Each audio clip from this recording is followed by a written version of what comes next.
हमारी साथ तो हमारी साथ तो हमारी साथ।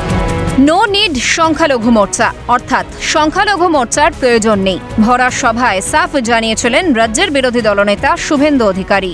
सबका साथ सबका विकास बंद करो, নো নিড সংখ্যালঘু মোর্চা। এসআইআর আবহে খানিকটা ভুল বদল শুভেন্দু অধিকারীর।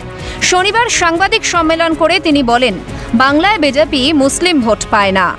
আমরা পশ্চিমবঙ্গে মুসলিম ভোট চাই না, কথা বলি না, আমরা পাই না। নরেন্দ্র মোদীজির সমস্ত স্কিমের বেনিফিট সবাই পাচ্ছে, কিন্তু ভোটের সময় মুসলিম এলাকাতে আমাদেরকে গেলে বলা হয় হিন্দুদের পার্টি এসেছে, এরা জয় শ্রীরাম বলে।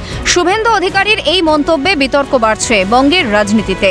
বাম শিবিরের দাবি, ওদের আদর্শের ঠিক নেই। প্রধানমন্ত্রী থেকে শুরু করে ওদের কোনো একজন নেতা দেখাতে পারবেন না কোনো একটা বক্তব্য কনসিস্টেন্টলি বলেছে। সুতরাং ওদের তালের ঠিক নেই, ওদের তো কোনো আদর্শ বোধ বলে কিছু নেই। সেই জন্য কখন কি বলতে হয় সে সম্পর্কে ওদের ধারণা নিয়ে একটা কথা বলে দেয়, তারপরে যখন পাবলিক রিয়াকশন হয় তখন বলে না এটা বলিনি ওটা বলেছি, এইসব কাজ এদের। মুসলিম সম্প্রদায়ের মানুষকে অপমান করে ক্ষতে প্রলেপ লাগিয়ে লাভ হবে না, মত কংগ্রেস শিবিরের। সংখ্যালঘুরা আমাদের ভোট দেবেন বিশ্বাস করেন, ওয়াক অফ নিয়ে প্রতিটা বিষয়ে সংখ্যালঘুদের কোণঠাসা করেছেন, রাজনীতি করেছেন, অপমানিত করেছেন সারা ভারতবর্ষে বিভিন্ন জায়গায়। তো এখন ওই ক্ষতস্থানে মলম আর প্রলেপ লাগালো কিছু হবে না। মানুষ এই ধরনের প্ররোচনামূলক বক্তব্যে খুশি হচ্ছে না বুঝেই শাক দিয়ে মাছ ঢাকার চেষ্টা হচ্ছে, মন্তব্য তৃণমূলের রাজ্য সাধারণ সম্পাদক কুণাল ঘোষের।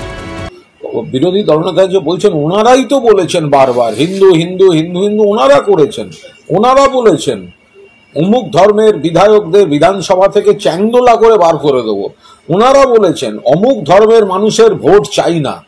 এখন যখন বুঝতে পারছেন তাতে বিরূপ প্রতিক্রিয়া হচ্ছে এবং মানুষ কোনো অবস্থাতেই এই ধরনের প্ররোচনামূলক, ভেদাভেদমূলক, বিদ্বেষমূলক মনোভাব নিচ্ছে না, তখন এখন ব্যাকগিয়ার দিয়ে এই ধরনের একটা বক্তব্য পেশের চেষ্টা হচ্ছে।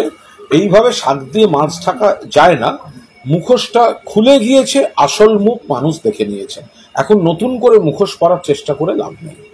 সব মিলিয়ে হিন্দুত্বের জিগির তুলে নির্বাচনের আগে কৌশলে অবস্থান পরিবর্তন করার চেষ্টা শুভেন্দু অধিকারীর, নাকি ভোট ব্যাংকের সমীকরণ থেকেই এই মন্তব্য?